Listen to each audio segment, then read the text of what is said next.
Say you and four of your friends are driving down the street.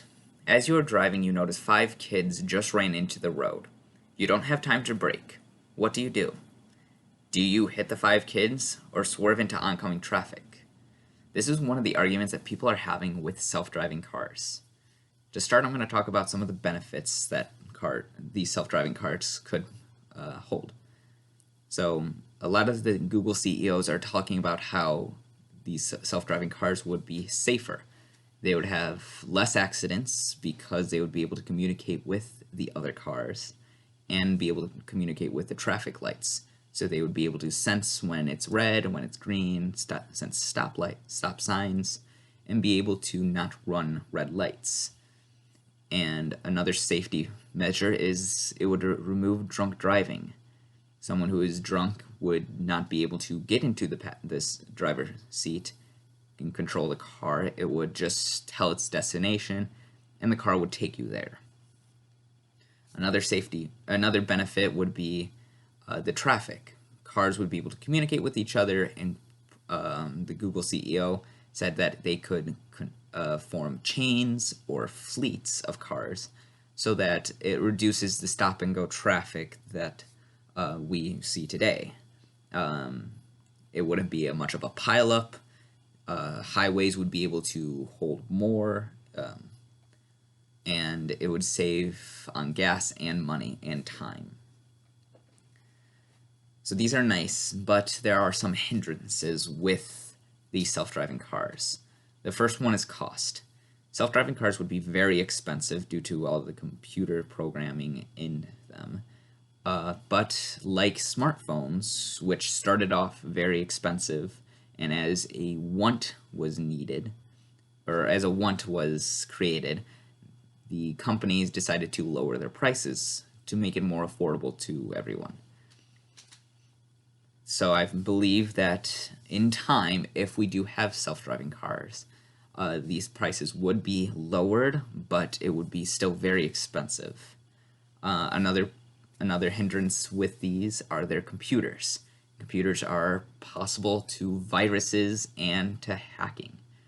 If someone hacks a self-driving car and it just runs through a red light, it could potentially create accidents like that again. And viruses, it could corrupt the computer and not know where it is and think it is minutes before a turn and swerves off into a ditch. And another factor that is actually a pro is actually a con. The cars that have the ability to communicate with each other, where someone like me who drives a 2005 car would not have the smart car abilities, it would not have a computer in it, and it would not be able to communicate with my car. It could probably sense my car, but it has no communication with me. So I could potentially get hit because I could be varying speeds, and the computer in a car behind me has to keep on correcting for that. And the last hindrance I want to talk about is the Moral Machine. The Moral Machine is a website, moralmachine.mit.edu. The Moral Machine is actually a judging of different scenarios that the car could potentially run into. Like my first question is an actual moral machine the self-driving car would have to consider. Does it keep on driving and run into the five kids that are on the street when they shouldn't be, or does it run into a barrier, saving the five kids or killing its five passengers? And a lot of these arguments are like this, whether we should program a car on what to do. And there's a bunch of different scenarios that the car could run into. It could run into elderly people and kids. The elderly people are crossing on the wrong light, and the kids are. So does it run into the elderly people? Does it run into the kids? It's a lot of different scenarios that the car we have to think for the car. How we program the car to take in different situations. And lastly, I want to talk about is the companies building them. Google is the biggest company that's building the smart cars. They currently have their Google car that is self-driving, which is actually not for individual sale. It is actually made as a service right now. And I don't think in the near future cars would be made for individuals. It would just be a service like Uber, Lyft, and taxis. And this service could potentially take those jobs. We could eliminate Uber and Lyft so that you just request a Google Smart Car, which would come driverless. You get in and it goes. Could potentially remove taxi drivers as well.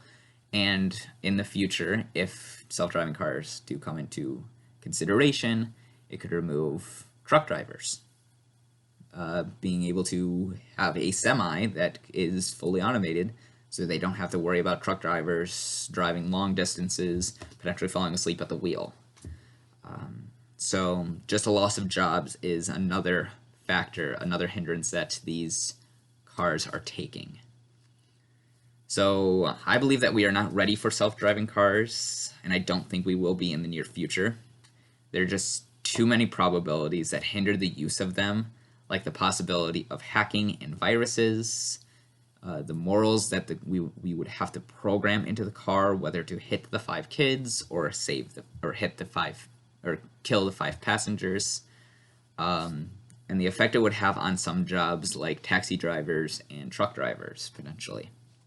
However, I do think that however, the thought of that we could make this safer roadways is nice, and we can keep everyone safer in their commutes from work, school, or from a bar. However, there are just too many risks involved with the cars, like they're more a machine and the viruses and hacking.